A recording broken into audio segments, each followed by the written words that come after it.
Preparação para a morte, de Santo Afonso Maria de Ligório.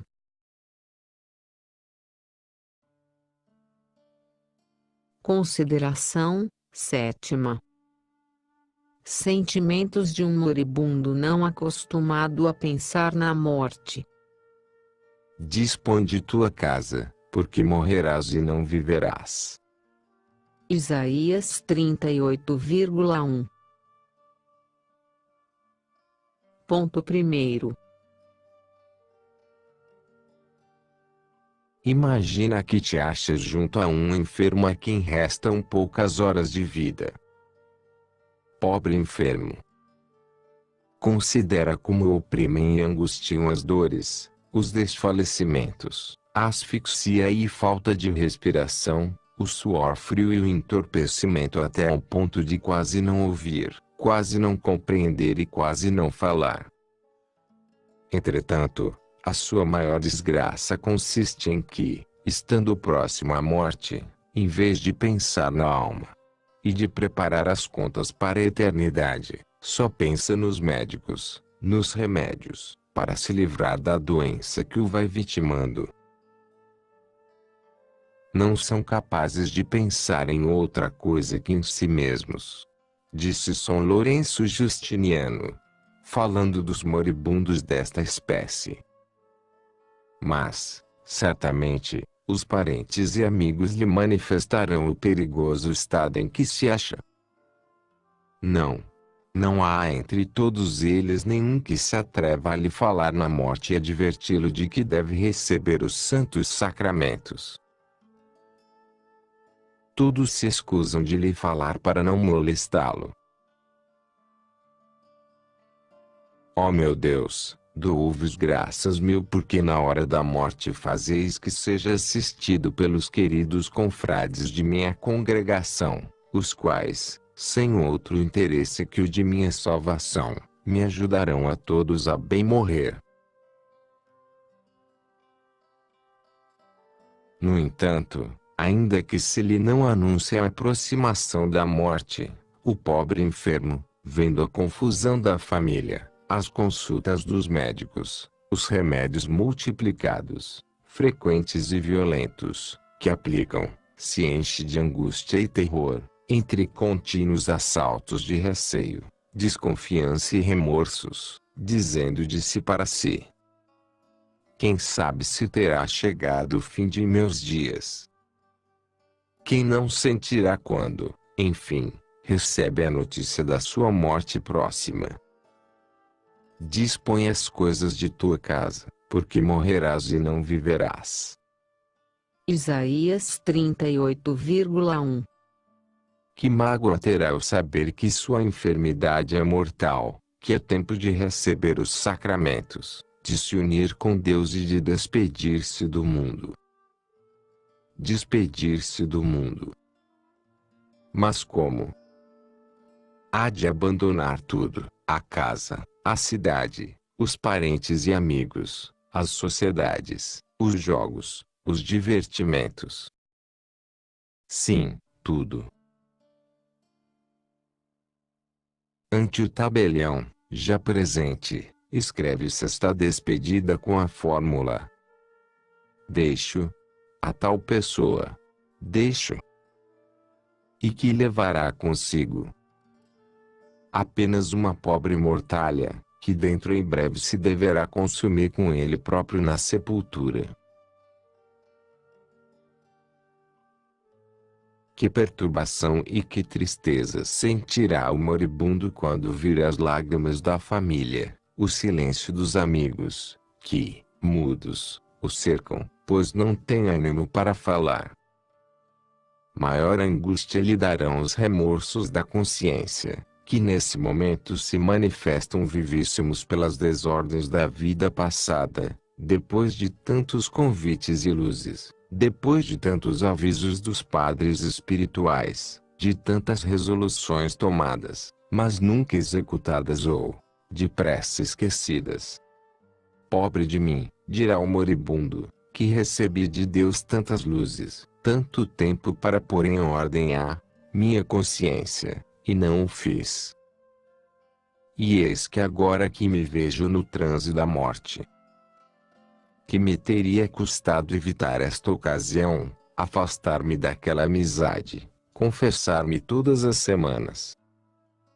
E ainda que isto fosse muito custoso, não o devia fazer para salvar minha alma, que vale mais que tudo. Ah, se tivesse executado aquela boa resolução que tinha formado, se tivesse continuado, como então comecei, quanto estaria hoje contente. Mas não o fiz e agora já não é tempo de fazê-lo. Os sentimentos destes moribundos, que durante a vida desprezaram a consciência, se assemelham aos dos condenados que, sem fruto nem remédio, choram no inferno seus pecados como causa de suas penas. Afetos e súplicas. São estes, Senhor, os sentimentos e angústias que teria, se neste momento me avisassem do fim próximo. Dou-vos fervorosas graças por estas considerações e por haver-me dado tempo para emendar-me. Não, meu Deus, não quero mais afastar-me de vós. Repetidas vezes me haveis procurado e se agora resistir e não me entregar a vós, fundamente deveria temer que me abandonasseis para sempre. Destes-me um coração para vos amar, mas dele fiz mau uso, amando as criaturas e não a vós, Criador e Redentor meu, que por mim destes a vida. Não apenas deixei de vos amar, mas 1000 vezes vos tenho desprezado e ofendido. E sabendo que o pecado vos desgostaria, em extremo, não hesitei em cometê-lo. Ó Jesus meu, arrependo-me de todo o coração, detesto o mal. Quero mudar de vida, renunciando a todos os prazeres mundanos para somente vos amar e servir, ó Deus de minha alma. Tendes-me dado grandes provas de vosso amor, quisera também, antes de morrer, dar-vos algumas do meu amor. Aceito, desde já, todas as enfermidades e cruzes que me enviais, todos os trabalhos e desprezos que receber, dos homens. Dai-me forças para suportar tudo em paz, por vosso amor, como desejo. Amo-vos, bondade infinita. Amo-vos sobre todas as coisas. Aumentai meu amor e concedei-me a santa perseverança. Maria, minha esperança, rogai a Jesus por mim. Ponto 2º. Como no momento da morte brilham e resplandecem as verdades da fé para o maior tormento do moribundo que viveu mal, especialmente se era pessoa consagrada a Deus. E que, portanto, tinha mais facilidade e tempo para servi-lo, mais inspirações e melhores exemplos. Ó Deus, que dor sentirá essa pessoa ao pensar e dizer: repreendi os outros e fui pior do que eles. Deixei o mundo, e vivi preso às vaidades e às afeições do mundo. Que remorsos terá considerar que, com as graças que Deus lhe concedeu, não já um cristão, mas até um pagão se tornaria santo. Que dor não sofrerá, recordando-se que menosprezou as práticas de piedade como fraquezas de espírito, e aprovou certas máximas mundanas, frutos de estima e de amor próprio, por exemplo, como a de não humilhar-se, não mortificar-se, não recusar os prazeres que lhes ofereciam. O desejo dos pecadores perecerá. Salmo 111,10. Quanto desejaremos ter na hora da morte o tempo que agora perdemos? Refere São Gregório em seus diálogos, que havia um tal Crisanto, homem rico, mas de maus costumes, o qual, na hora da morte, dirigiu-se aos demônios, que visivelmente apareciam para arrebatar-lhe a alma, gritando: dá-me tempo até amanhã. Mas estes lhe respondiam: insensato! Agora pedes tempo. Não o tiveste e perdeste e o empregaste em pecar. E o pedes agora, quando já não há para ti.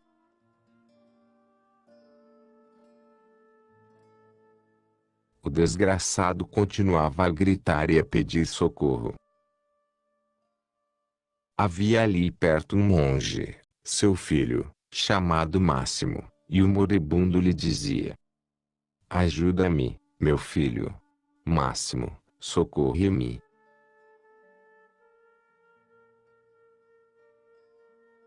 No entanto, com o rosto chamejante, revolvia-se furioso no seu leito, até que, nessa agitação e gritos de desespero, expirou miseravelmente. Vede como estes desgraçados, durante a vida, se comprazem em sua loucura, mas na hora da morte abrem os olhos e reconhecem sua demência passada. Mas isto apenas lhes serve para aumentar sua desconfiança de remediar o mal que fizeram. E correndo neste estado, deixam grande incerteza sobre sua salvação. Creio, meu irmão, que, ao leres este ponto, dirás a ti mesmo que é a grande verdade. Pois, se assim é, maior será a tua loucura se, conhecendo estas verdades, não te emendares a tempo. Esta mesma leitura, que acabas de fazer, ser-te-á, na hora da morte, como nova espada de dor. E, pois, coragem. Já que ainda tens tempo de evitar morte tão deplorável, apressa-te a aplicar o remédio, sem esperar por ocasião oportuna que não há de oferecer nenhuma esperança. Não o deixes para outro mês, nem o adies por uma semana.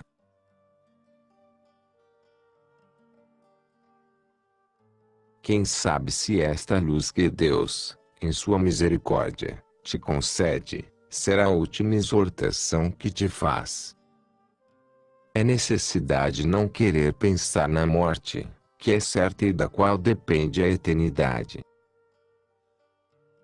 Mas loucura ainda maior é pensar na morte e não preparar-se para morrer bem. Faze agora as reflexões e resoluções que farias se estivesses nesse transe. Aquilo que agora fizeres, o farás com fruto, e naquela hora será em vão. Agora, com esperança de salvação. Então, com desconfiança de alcançá-la.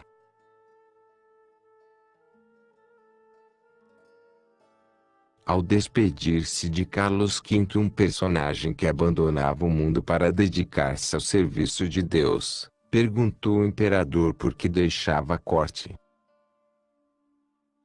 Respondeu aquele: é necessário, para salvar-se, que, entre a vida desordenada e a morte, exista um intervalo de penitência.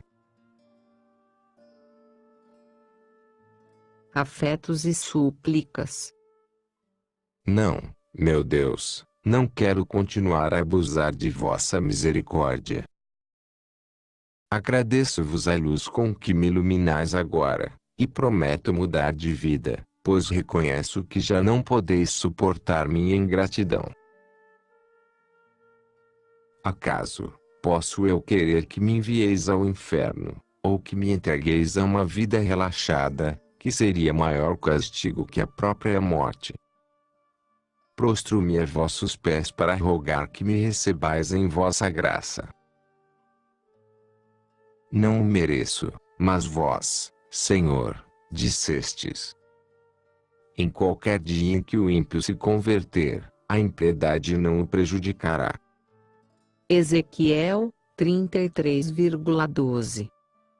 Se no passado, meu Jesus, ofendi vossa infinita bondade, hoje arrependo-me de todo o coração, e espero de vós o perdão. Direi com santo Anselmo: não permitais, Senhor, que se perca a minha alma, já que a resgatastes com vosso sangue. Não olheis minha ingratidão, mas sim o amor que vos fez morrer por mim, não obstante ter perdido vossa graça. Vós, Senhor, não perdestes o poder de mal restituir. Tende compaixão de mim, ó amado Redentor meu. Perdoai-me e dai-me a graça de vos amar. Eu vos prometo que somente a vós quero amar. Se, pois, me escolhestes para outorgar-me vosso amor, eu vos elejo, ó soberano bem, para amar-vos sobre todo outro bem. Precedestes-me carregando a cruz. Eu vos seguirei com a cruz que me derdes para levar, abraçando os trabalhos e as mortificações. Para o gozo do meu espírito, basta-me que não me priveis de vossa graça. Maria Santíssima, minha esperança, alcançai-me de Deus a perseverança e a graça de o amar. E nada mais peço. Ponto terceiro. Para o moribundo que, durante sua existência, não zelou o bem de sua alma, serão espinhos todos os objetos que se lhe apresentarem. Espinhos a lembrança dos prazeres gozados, dos triunfos e das vaidades do mundo. Espinhos a presença dos amigos que o visitem e as coisas que eles lhe recordarão. Espinhos os sacerdotes que o assistem, e os sacramentos que deve receber, confissão, comunhão e extrema-unção. Até o crucifixo que apresentam será como espinho de remorso, porque o pobre moribundo verá na santa imagem quão pouco correspondeu ao amor de um Deus que morreu para salvá-lo. Grande foi minha insensatez. Dirá então o enfermo: podia ter me santificado com as luzes e os meios que o Senhor me ofereceu. Podia ter levado vida feliz na graça de Deus, e que me resta depois de tantos anos perdidos, senão desconfiança e angústia e remorso de consciência, e contas severas o dar a Deus. Difícil é agora a salvação de minha alma.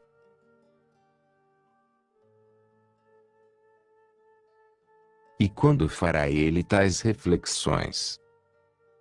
Quando está para se extinguir a lâmpada da vida, quando está a finalizar a cena deste mundo, quando se encontra face a face com as duas eternidades, a feliz e a desgraçada, quando está prestes a exalar o último suspiro, de que dependem a bem-aventurança ou a condenação permanentes, eternas, enquanto Deus for Deus.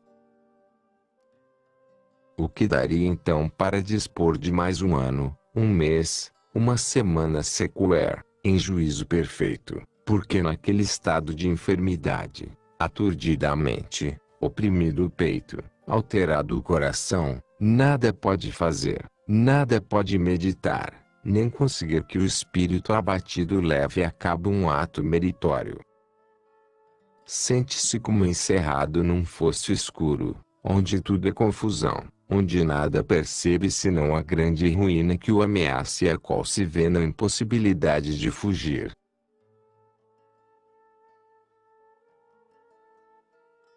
Pedirá tempo. Mas ser-lhe-á dito: proficiscere, parte. Em seguida prepara tuas contas como melhor puderes neste agitado momento, e parte sem demora. Não sabes que a morte nunca espera, nem tem consideração com ninguém? Ó! Com que terror o enfermo refletirá. Nesta manhã ainda vivo. À noite talvez já esteja morto. Hoje estou ainda em meu quarto. Amanhã estarei na sepultura. E minha alma? Onde estará? Que susto quando vir preparar o círio fúnebre. Quando sentir o suor frio da morte. Quando ouvir seus parentes dizer que sairá do quarto para nunca mais entrar. Quando começar a perder a vista, e por último, quando acenderem a luz que há de brilhar no derradeiro instante de sua vida. Ó luz bendita, quantas verdades descobrirás então? Como farás ver as coisas diferentes do que são agora? Como farás conhecer que todos os bens deste mundo são vaidades, loucuras e mentiras? Mas de que servirá compreender estas verdades, quando já não haverá tempo para se aproveitarem? Afetos e súplicas. Não quereis, Senhor, a minha morte, mas que eu me converta e viva. Profunda gratidão me inspiram vossa paciência em esperar por mim até hoje, e as graças que me outorgastes. Conheço o erro que cometi, preferindo a vossa amizade os vis e míseros bens pelos quais vos desprezei. Arrependo-me de todo o coração de ter-vos ofendido. Não deixeis, pois, de assistir-me com vossa luz e vossa graça, nos dias que me restam de vida, a fim de que possa conhecer e praticar o que deva fazer para emendar minha vida. Que proveito teria, se aprendesse estas verdades, mas já não houvesse tempo de me corrigir? Não entregues as feras às almas que te louvam. Salmo 73,19. Quando o demônio me incitar a ofender-vos de novo, rogo-vos, ó Jesus, pelos merecimentos de vossa paixão, que me livreis de recair em pecado e de voltar à escravidão do inimigo. Fazei que sempre recorra a vós, e que não cesse de encomendar-me a vós enquanto durar a tentação. Vosso sangue é minha esperança, e vossa bondade o meu amor. Amo-vos, ó Deus, digno de amor infinito. Fazei que vos ame sempre e que conheça as coisas de que devo afastar-me para ser todo vosso como desejo. Dai-me forças para executar esta resolução. Vós, Rainha do céu e minha mãe, rogai por mim, pobre pecador. Fazei que nas tentações não deixe de recorrer a Jesus, e a vós, que, pela vossa intercessão, preservais de cair em pecado a quantos invocam vosso auxílio.